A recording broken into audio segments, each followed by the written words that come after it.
Please remain standing as Mr. Denzel Plummer, the NIDS project coordinator, comes and offers our prayer. Let us pray. Heavenly Father, we come to you today thanking you for your blessings. We thank you for our leaders and decision makers here today. We thank you for providing for us our basic needs: food, shelter, and clothing. As we gather here this morning for the launch of Operations Birthright, we pray specifically that you show us the path. We ask that this project extend to every individual in the country who are without a rightful birth certificate. Lord, we know that with you, we will have a successful project. We ask these things in your Son's name. Amen.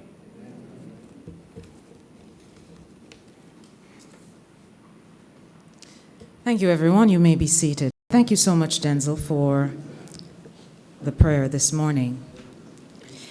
Prime Minister, the Most Honorable Andrew Holness, the Honorable Floyd Green, Minister without portfolio in the Office of the Prime Minister with responsibility for digital transformation, Dr. Angela Brown Burke, representing Mr. Mark Golding, the Leader of the Opposition, the Honorable Audrey Sewell, Permanent Secretary in the Office of the Prime Minister and the Ministry of Economic Growth and Job Creation, Mr. Benjamin Roseth, the Modernization of State Specialist at the Inter-American Development Bank in Kingston, Dr. Warren Vernon, the Program Director at the National Identification System, and other members of the NIDS team, Professor Lloyd Waller, Chairman of the Board of the Registrar General's Department, and other representatives of the RGD, including its CEO, Mr. Denzel Thorpe, for our prayers, Ms. Trudy Deans, who is here from the Education Transformation team, our friends from Missionaries of the Poor. Thank you so much for being here with us this morning as well. Members of the media, especially those who are joining online and those who are viewing, distinguished ladies and gentlemen, good morning. Good morning. I like it. It's a hearty good morning indeed. Thank you so much. This morning we are here for the launch of Operation Birthright, really to affirm the fact that we are guaranteed an identity. And so for persons who do not have a birth certificate, it is important that as a government we lead in ensuring that we capture everyone's identity. Let me give you a little bit of background, because on February 26, 2018, the government of Jamaica partnered with the IDB under a loan contract and established a national identification system. NIDS is being developed to use Jamaica's birth certificate records as essential source documents for determining identification from birth.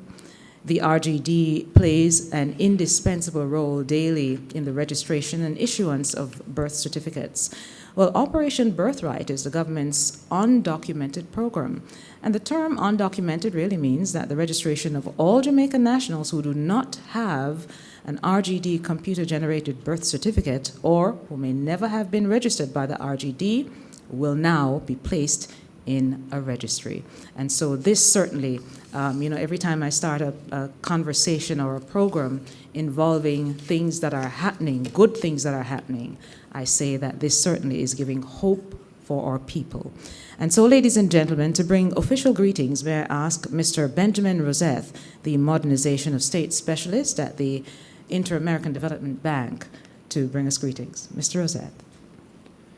Thank you and good morning, everyone. Greetings to the Most Honorable Andrew Holness, Prime Minister, and the Honorable Floyd Green, MP, Minister without Portfolio in the Office of the Prime Minister. All protocols being observed, please allow me to make just a few brief remarks on this most positive occasion. When I was thinking about this event, one word kept coming to mind: foundation. Now, generally, when we hear the word foundation, we think about a building. It's the solid base rooted into the ground on which we build spaces, sometimes high into the sky, in which we live, work, and play. Without a foundation, a building can be swept away all too easily with natural events that are bound to happen: a heavy rain, a mudslide, or windstorm. As that building is swept away, all that life, work, and play that it once harbored is lost. In the field of civil registration, a birth certificate is known as a foundational identification document. I found that label quite appropriate. Much like the foundation of a building, a birth certificate is a solid base on which the edifice of formal life can be built. Through a birth certificate, a person can get access to government services, financial services, to property, and in short order, a national identification card, and many other things to work, live, and play. Is it possible to carry on a life without a birth certificate? Of course. But it is much more precarious. Just like the natural disasters that can sweep away a house, life is full of unfortunate and unforeseen events that, at some point or another, are bound to occur. Without a foundational identification document, the edifices of individuals' lives can be knocked down all too easily. But with such a foundation, it is easier to hold your ground.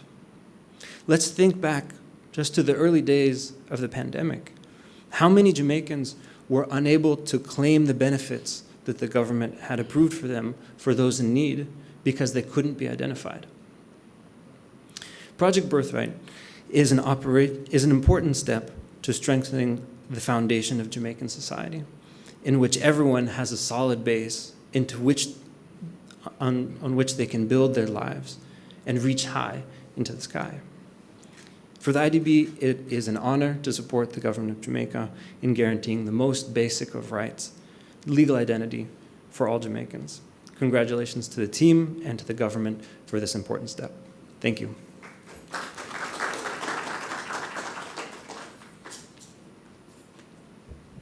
Mr. Roseth, thank you so much. It's always interesting hearing from you because you have such interesting analogies, really. It's the foundational document, really, and it's the solid base on which the edifice of life exists. Thank you so much. That is very important. And an identity is such a crucial thing. You know, can you imagine going through life without having an identity?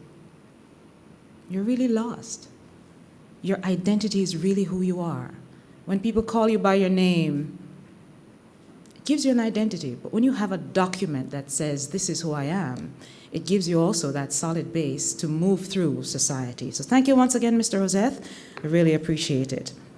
You know, under Project Birthright, persons can also visit their members of parliament, so you know I'm coming to the representative here, or any of the RGD's offices to request assistance under the program. Now, MPs, churches, and community groups are partnering to identify those in need who can benefit from this undocumented registration program.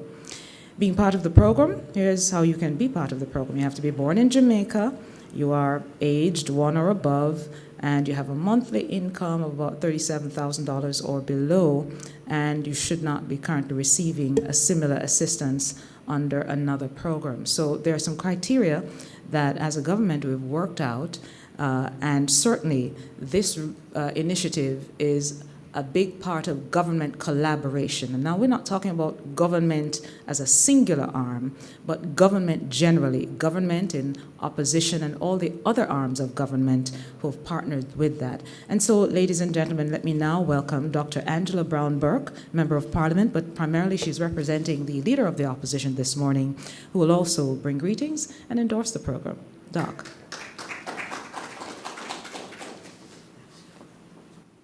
Thank you very much. Good morning, everybody.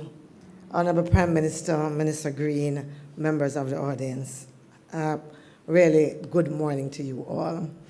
For a minute there, you sounded as if you weren't sure if I was going to endorse the program. But I stand here representing the Leader of the Opposition, who unfortunately could not make it this morning. But he wanted me to make sure that you are aware that he does support any proactive action that one may take to ensure that we can get individuals who don't have a birth certificate, certainly with one in their hands. And so I come not just with the message I bring, but truly representing the Leader of Opposition. You know, as I sat thinking about what else I would say, I had to remark on how far we have come with the RGD. I remember the days when so many individuals begged a space in school while they didn't have a birth certificate and they tried to get one afterwards. And that often when they actually got a birth certificate, they would realize that the name that they thought they had all these years really was not the name. And I'm not talking about minor issues around spelling now. I'm talking about totally different names. So a project like this is an extremely important one. In other cultures, naming is really important in terms of identity and who you are. And as a country where so many of our people struggle with who they are, and you know, so much do we struggle with it that Marcus Garvey had a whole movement trying to get us to be proud of that and to understand who we are. So I see this as part of that journey where you start not just about the name, it also has other information on it around the rest of the roots, who you are, who you come from, and all of that. And so I stand here today proudly endorsing the program and encouraging others to really work to make sure, whether it is our young people who are at risk, so many of our older citizens who really don't have a birth certificate. And I'm hoping that the process is going to be made a little easier than it currently is. I had, I couldn't say pleasure of accompanying an individual who thought I was old enough to be able to be of assistance in filling out the form. And I'm telling you, it is a laborious process. And so anything that can be done to, one, make it easier, and two, make it more readily available and accessible, I think is something that we should all welcome. And those would be my remarks.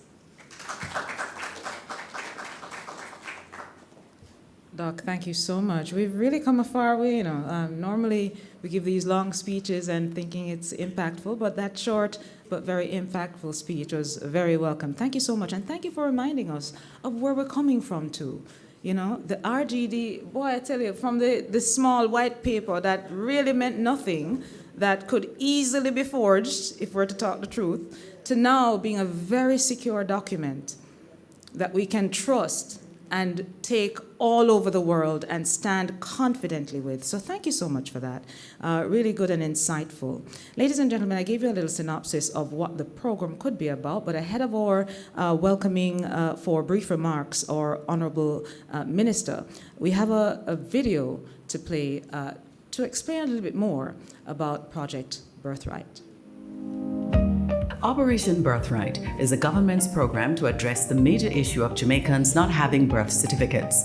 According to a recent Capri report, approximately 200,000 Jamaicans have no legal identification, and this affects their ability to register and collect benefits from the government. Operation Birthright aims to provide identity registration support specifically to needy children and adults without legal identification and physical identification documents. Under the program, some $350,000 has been allocated under the National Identification Systems Project to fund the undocumented registration program. Members of Parliament, churches, and community groups are partnering to identify needy persons who can benefit from this undocumented registration program. Being a part of the program is very easy. Firstly, in order to be eligible, you or the person wishing to register must have been born in Jamaica, be aged 1 year and above, monthly income of 37,000 Jamaican dollars and below, not be currently receiving or have received similar assistance under another similar program. Persons can be recommended by any of the following: the head of the Jamaica Council for Persons with Disabilities, senior official in the Ministry of Local Government certifying an individual as a registered poor, member of parliament, a justice of the peace, public officer SEG 1 and above, medical practitioner, minister of religion, police officer, gazetted ranks, parish councillor, dental surgeon, principal, primary, secondary, and tertiary educational institutions, veterinarian, bank manager, official representative of the Salvation Army, official representative of the Missionary of the Poor, the CEO, coordinator of a registered civil society organization, the head of the PATH program in the Ministry of Labor and Social Security if the applicant is on PATH. Eligible persons can visit their Member of Parliament's office or any RGD office island-wide to participate in the program. The RGD will then make contact with these individuals for more information so as to have their birth certificates processed. Once completed and the birth certificate generated, the individual will be contacted by the RGD to pick up the birth certificate. For more information on Operation Birthright or the eligibility criteria under the program, visit nidsfacts.com.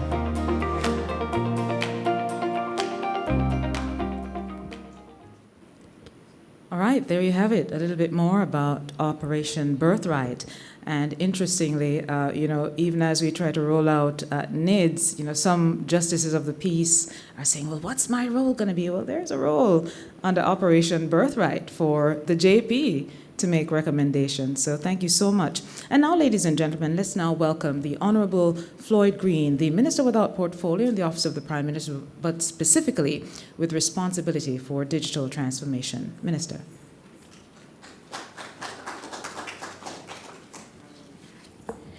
Thank you, Naomi. Prime Minister, the Most Honorable Andrew Holness, Dr. Angela Brown-Burke, representing the Leader of the Opposition, our hardworking Permanent Secretary, Audrey Sewell, Benjamin Rosette, from our IDB partners, Dr. Warren Vernon, NIDS Program Director, Sir Charlton McFarlane, our Chief Executive Officer at the RGD, Missionaries of the Poor, other specially invited guests, members of the media. Good morning, everybody. Depending on where you reside, you may find it locked away in a safe. You may find it under a mattress. Normally, when you do have a birth certificate, you take special care to ensure that it is protected because you recognize that it is one of the most vital documents in your life. Your birth certificate gives you your proof of age, nationality, identity, and it is required to carry out some of our most important and personal transactions to enroll in school, to apply for work, to receive benefits from the government. Normally, all those processes require a birth certificate. What it means is that those who do not have a birth certificate are at a significant disadvantage. And it prevents access to critical services. There are many stories over the years, and as you look on the screen, you will see a number of stories about people who, because they do not have a birth certificate, they have been unable to access some of the most critical services. Quite recently, I came across the story of Rolando Grant, a 16-year-old hearing impaired young man from Linstead in St. Catherine, who, because of challenges in getting a birth certificate, was out of school for 2 years. Fortunately, we worked with the RGD and our team to go and hand him a birth certificate. It made me reflect that the government has never really designed a comprehensive program to ensure that those who are unable to afford to get a birth certificate have a way to so do. Operation Birthright is the first comprehensive approach to find our most vulnerable citizens who do not have a birth certificate and who cannot afford to get a birth certificate, and to provide them a birth certificate free of cost. And I really want you to give a round of applause to the NIDS team for recognizing that this was fundamentally important to design this approach that we can move forward on. I think we should give them a big, big round of applause. Our goal is to find the most vulnerable. And we do expect, we're looking to target at least 11,000 Jamaicans who do not have a birth certificate, and to get them a part of Operation Birthright. In fact, we're taking a comprehensive, inclusive approach. And I'm sure you recognize by the list of people who can recommend people that we're really taking a comprehensive and inclusive approach. So we will be partnering with the members of parliament, and we're saying to our members of parliament, we'll be providing them with documents that they can nominate at least 60 persons to access this service, and we've outlined the criteria. We will be looking to partner with the Justice of the Peace and also with our youth. In fact, we're going to be partnering with the National Youth Parliament, who have reached out to us to say they recognize that this is an issue, and they want to lead the drive into the communities to help sign up people who are needy for this program. And as such, we're going to be utilizing our youth to do this. And this is a bigger drive just to ensure that, again, our most vulnerable are taken care of. And it signals the drive of this government to always incorporate, include, and make the lives better of our most vulnerable. The project will be executed, as you have heard, through the RGD, and I've already had discussions with Chairman Waller and our CEO to ensure that we keep to the timelines, that we're efficient in turnaround, and that we also do not inconvenience the people who are regularly accessing the RGD services, so that we can give a very sure and clear timeline for turnaround for these birth certificates. But when our citizens get these birth certificates, the reality is that will unlock so much more for them.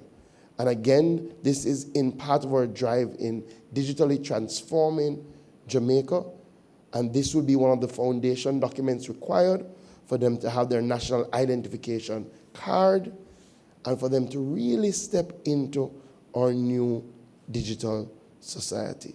So I definitely believe that this is one of the most transformational projects that this government has embarked on. And I know that in my neck of the woods, down in St. Elizabeth PM, we always come across some people, especially in deep rural, who are in need. And you know what is the reality? The hardest part is that they normally find you when they're at the most difficult point. So when they're trying to access a benefit, they come to you and they say, MP, boy, I want to do this, but I don't have a birth certificate. And I really can't afford a birth certificate. How can you help me? And MPs among us know we've had to find ways to help, which often comes at a significant cost to the MP. I'm happy that we're taking a more comprehensive approach to address this problem, and I look forward to those who will benefit and to how it will help us truly transform Jamaica into a digital society. Thank you, everybody. Minister, thank you so very kindly for your words. And importantly, this Operation Birthright will be unlocking so much more. You know, Jamaica is always seen as a country of potential. We have so much more to offer, so much more if we only allow ourselves to do it in a way that will keep up pace with the rest of the world and even outpace the rest of the world. Well, now, ladies and gentlemen, we have the Prime Minister of Jamaica. In my notes, I always, listen to the words that he uses when he speaks to the people of Jamaica. Today, he's really on mission transformation, ensuring that Jamaica is effective and efficient, ensuring that Jamaica is modernized, improved, and of course, the man who, every time he speaks, tries to leave a nugget of hope for the future. Ladies and gentlemen, Prime Minister Andrew Holness. Thank you, Naomi, for that introduction. I certainly did walk with my nuggets of hope, and I will hopefully leave a few with you today. Let me acknowledge Minister Floyd Green, who has been tasked with the arduous task of getting our national identification system and our civil registry, our digital civil registry up and running. Let me also acknowledge Dr. Angela Brown-Burke, who seems to be following me around these days, representing the leader of the opposition. I'm not seeing, our permanent secretary, the Honorable Audrey Sewell.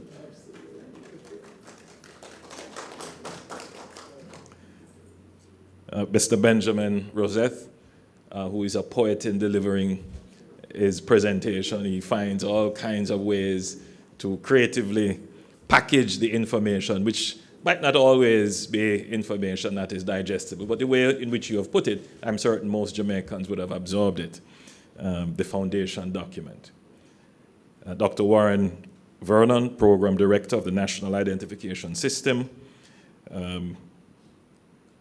Professor Lloyd Waller, Chairman of the Board of the Registrar General's Department, and other representatives, distinguished guests, media representatives, ladies and gentlemen, it is truly a good morning. Now, on any given day, according to the RGD, an estimated 100 Jamaican babies are born across Jamaica. About 100. Right, Mr. McFarlane? Maybe 15 years ago, it could have been 120. And maybe 30 years ago, it was about 150. What we do know is that our birth rate is decreasing. Well, is that correct? Is it that it's increasing but at a decreasing rate? The population is increasing but at a decreasing rate because the birth rate is decreasing, right? And I hope that's digestible. Our birth rate is decreasing, but our population is increasing, inching up, but ever so slowly. And at this point, I will say that we are a few days away from the official start of our census. And that census information will give us more accurate, more current information about the profile of our population, to include its size, the demographic makeup, and other information on, for example, the quality of housing, access to water, and other amenities. So I actually am very excited about the census, and I look forward to the census, and I use this opportunity to encourage every Jamaican to participate in the census. There is nothing to be fearful of. There is no need to hide from the government. There is this view in the back of people's mind that the government only wants information to be a predator on you. That is not the case. The government needs the information in order to make your life easier, in order to serve you better, to increase your access to service. And so I'm saying to all Jamaicans, please take a positive view on the census. The information that you give will be kept very confidential and safe, and in the long run will inure to the benefit of you individually and the entire society. A birth certificate is a document issued by all countries in the world. It is, as was described, a foundation document. It is the first legal document that a citizen will get. When you enter into the world, this document says, we recognize your birth, and you are now officially documented in the register of your state. We know about you. And there's nothing wrong with that. There are some people, however, who feel that they should exist without any interaction with the state. The state should know nothing about them. Now, I don't know if societies can work if everyone were to take that perspective. So it is important that every birth is registered. So in Jamaica, birth certificates serve as proof of an individual's age. That's the first and foremost use of the document. Citizenship status, and it forms the basis of one's identity. So because this is the foundation document, the NIDS is built on top of this. The National Identification System is built on top of this. So someone applying for their national identification card would have to have proof that they were born in Jamaica on the date formally certified and registered, and their parents to establish citizenship. So it is important that we ensure that all Jamaicans have this foundation document. But it is not just needed for the NIDS. Let's talk about education. If you are to go to school, right, we say education is a public good, and it is a right, and everyone should have access to it. But can you imagine how difficult it would be to establish what grade the child should be in if we were not able to establish the child's date of birth? It's a bit chaotic in the education system. You could end up with 16-year-olds passing off as, grade 6 students. I'm just being extreme to make the point, but you get what I'm saying. And we have had situations in the education system where you're trying to establish the age of the child to see which grade the child should be in. Simple things like these. Now, so you can see the importance of getting that birth certificate, because it gets you access. So providing the state with information, it's not about the state doing something negative to you or using it against you. It is to empower the state to serve you better. That's what it is. In other words, it gives the state the ability to fulfill your right to the public goods that you are entitled to. So, Archbishop Desmond Tutu, we recall him as a great South African anti-apartheid global citizen and leader, described the birth certificate as a small paper, as was described by Naomi earlier, and alluded to by Dr. Brown Burke as having come a far way from this little piece of white paper. Wasn't it pink at some point in time? My recollection. Yes. Yes. That, was handwritten and that could easily be copied and defrauded. So what he says, it's a small paper, but it actually establishes who you are and gives access to the rights and privileges, and he goes one step further, and the obligations of citizenship. It is such a powerful document. So, listen, you will be who you are.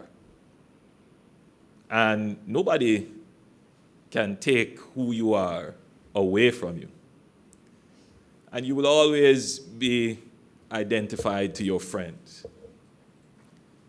But if the state doesn't know you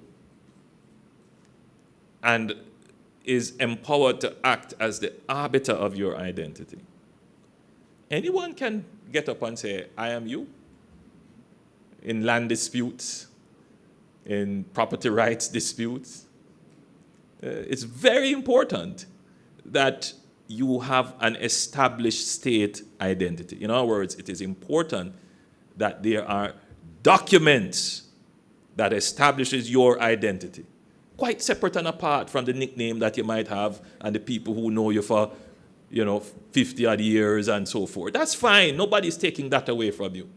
That's your identity. But it's important that your name is written down somewhere. So the question is your name written there? So, Capri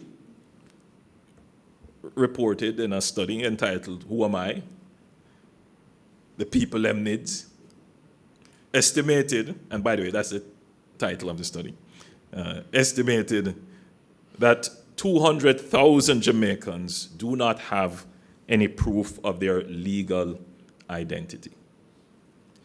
Further, the government and people of Jamaica got a clearer picture of the magnitude of the problem during the pandemic.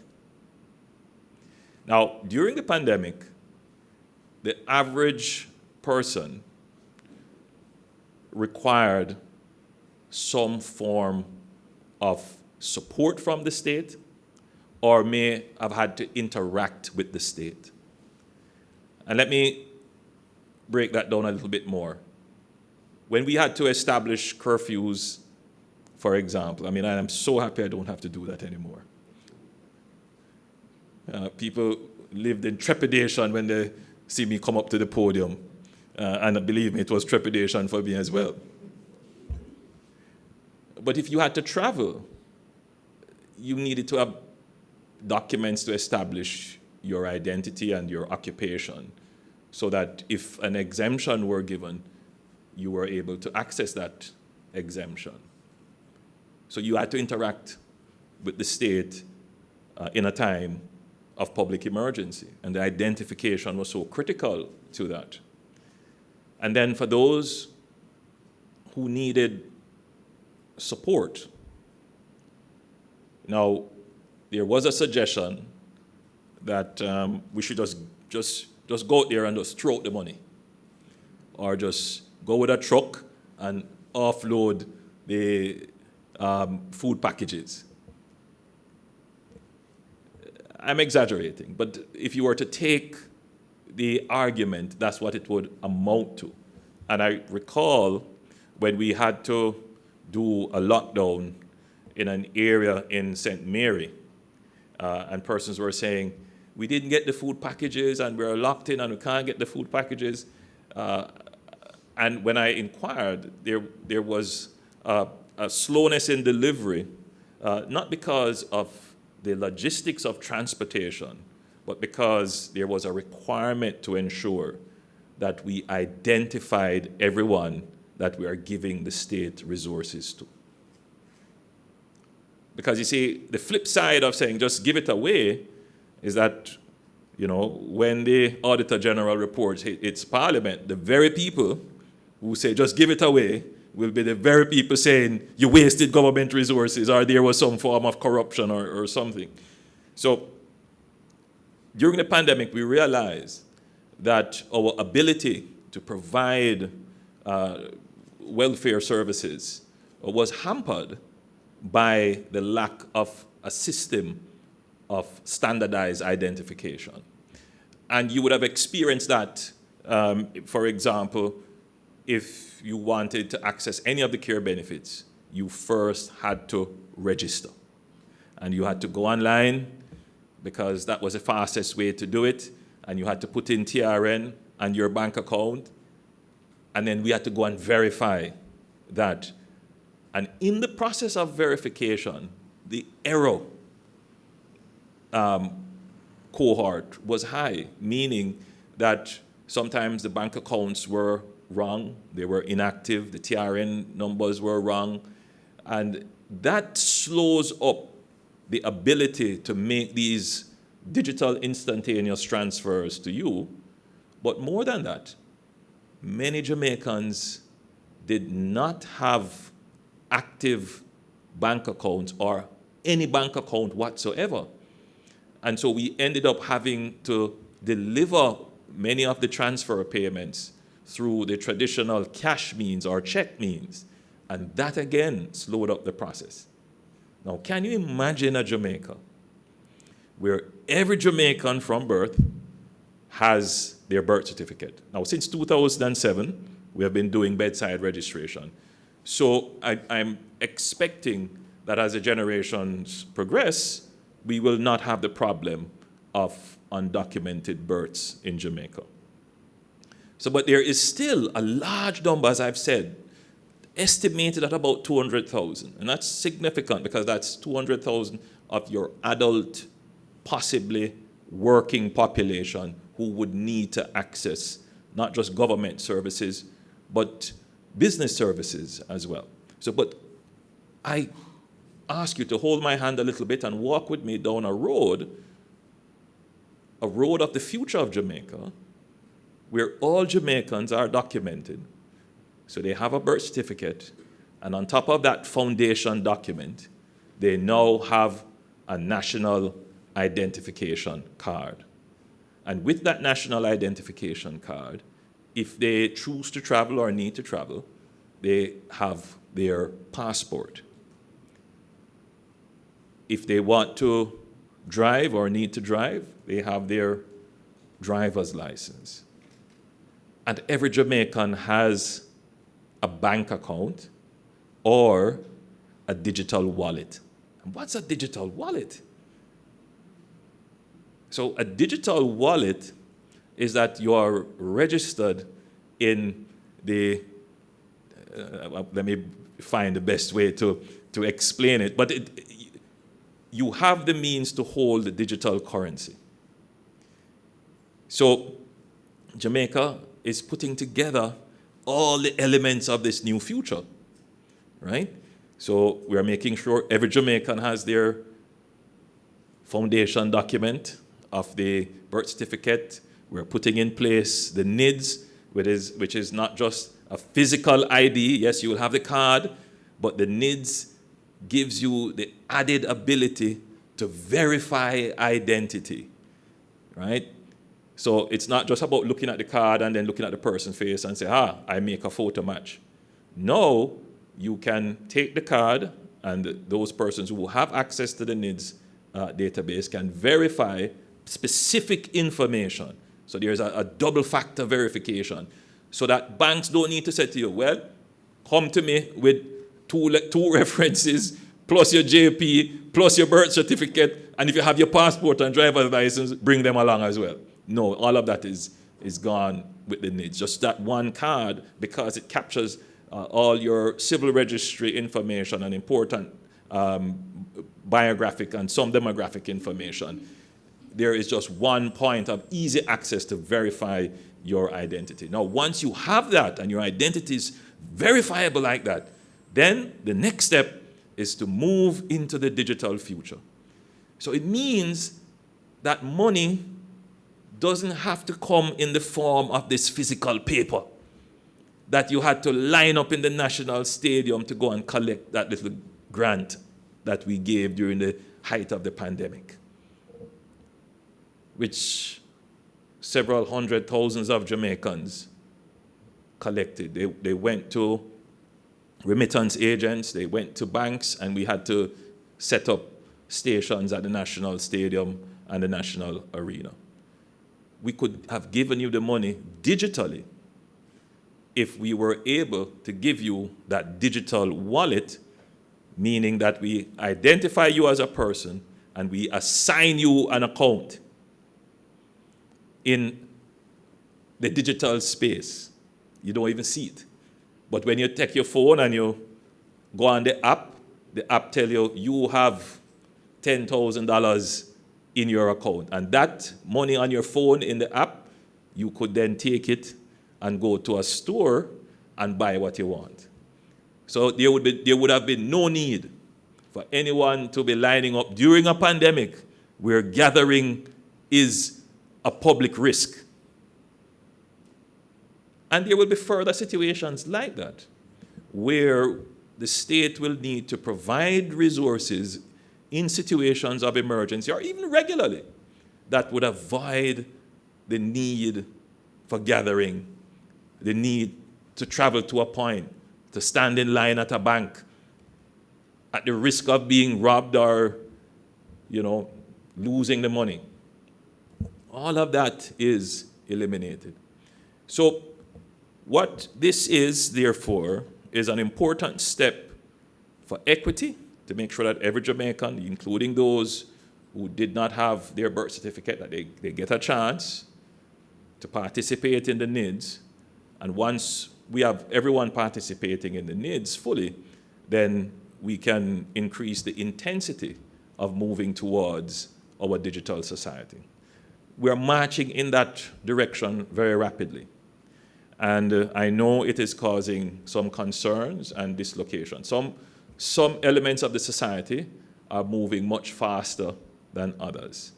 The banks are moving very quickly in debranching. You are hearing banks are closing branches and setting up digital branches. You're seeing the launch of our digital currency apps all over the country. You will be seeing more coming out. The banks are offering more digital services and digital products. And it is the inevitable way of the future. The challenge is, of course, that not everyone is digitally literate or digitally native, and some people will be left behind. Older persons who may not be as dexterous with the telephones, or who are just so accustomed to understanding their wealth in physical form that they have to see the cash, the dollar, the paper, the fiat money in order to appreciate that this is wealth. That is going to take time to change, but I must say it is imminent, it is inevitable, and it will happen. But it will not be to the exclusion of those who have difficulties. So as we roll out the NIDS and we make sure everyone has a birth certificate, we're also looking at ensuring that we have digital coaches. So we're going to have to take some of our young people, we're going to have to put them in a youth service corps, and we're going to have to send them all around the country to help those who might be digitally challenged and to explain some of the concepts that might be foreign to a lot of our older persons, and to bring them on into this new march to the digital society. I have a few more points to make before I close.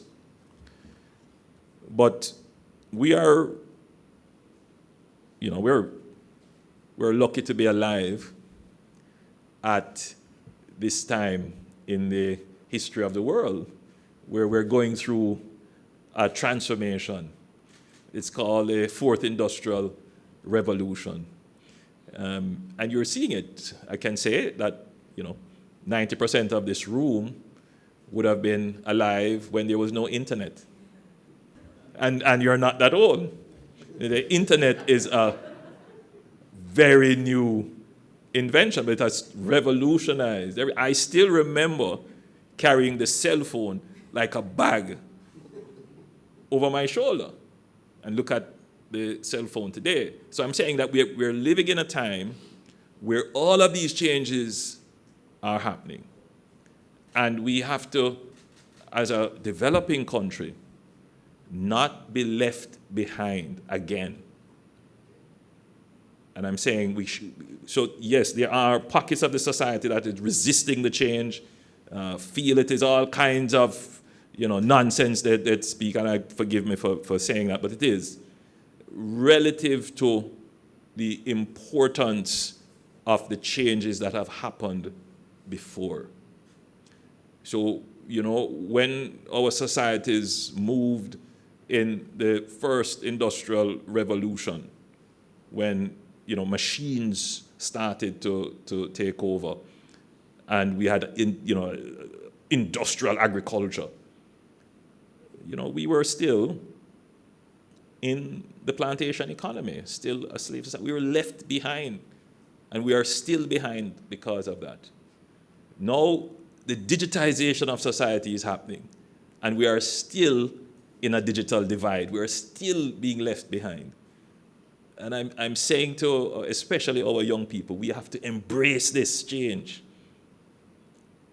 and move forward with it so that we are not left behind again. And an important part of being able to articulate and maneuver and move about in the digital society is to have your identity properly established and documented by the state. That's so important. So with those points, I'm certain I didn't deliver them in poetry, but I'm sure that our listening audience gets the point, that this administration committed to building out the digital society. We are on our way. We're doing it fairly and inclusively, and we're making sure that the benefits of it redound to every single Jamaican. And I want to say that we are a few months away from the NIDS being officially started, meaning registration. We're a few months away from the establishment of NERA, which is the new body to administer national identification. And we have already put in place our digital currency, and we are putting in place all the legislation, the data protection and the data commissioner. All of those elements are coming together. So we will have, Jamaica will be probably the leading country in this region as it relates to creating the digital society. So, ladies and gentlemen, I leave you with that as a hopeful sign of our future. God bless you and thank you.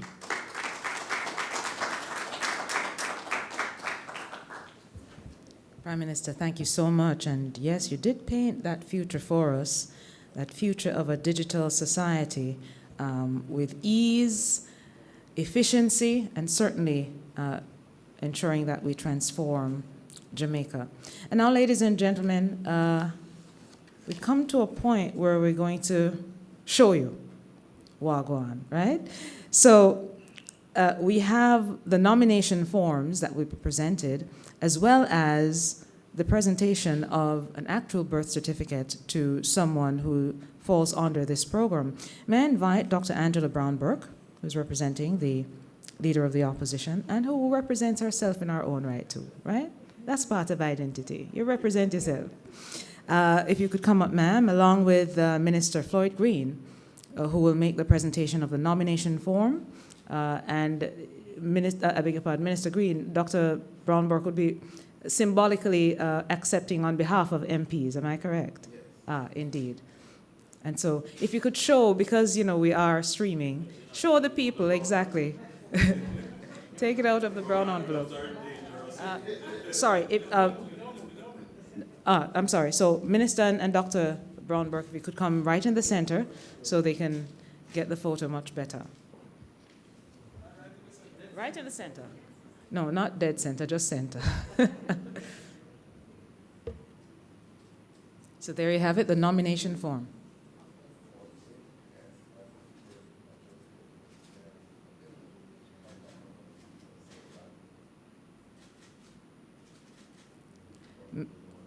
May I also take the liberty, Prime Minister, to say that in due time we will have an app for that.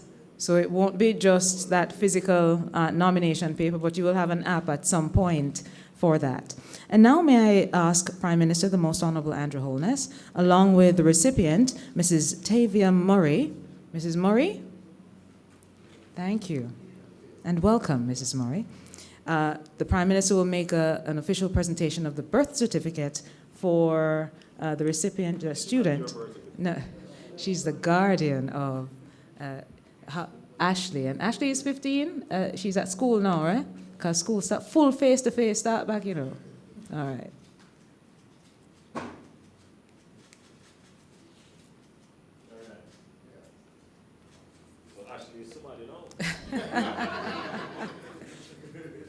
All right, thank you so much. And now, ladies and gentlemen, that's it.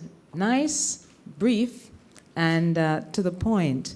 Who am I? Really and truly, you know, when the Prime Minister spoke, he did ask the question, who am I? And everybody would know the song that they respond to. But really, even if you have the same name as someone, there is something unique about you.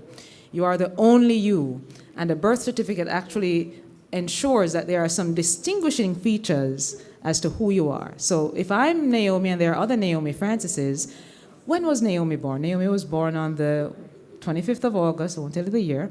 And so it also creates that kind of security. So once again, ladies and gentlemen, Operation Birthright, another achievement under the government's belt in terms of ensuring that each person has an identity. Thank you so much to the NITS team, and thank you everyone for joining us today. Remember, later on today, the Prime Minister will host the town hall on education. You can join us on the live stream, and certainly the Prime Minister will be at Jamaica College Auditorium to answer all questions related to education. So thank you so much, ladies and gentlemen, and we'll see you at another occasion. Have a good morning.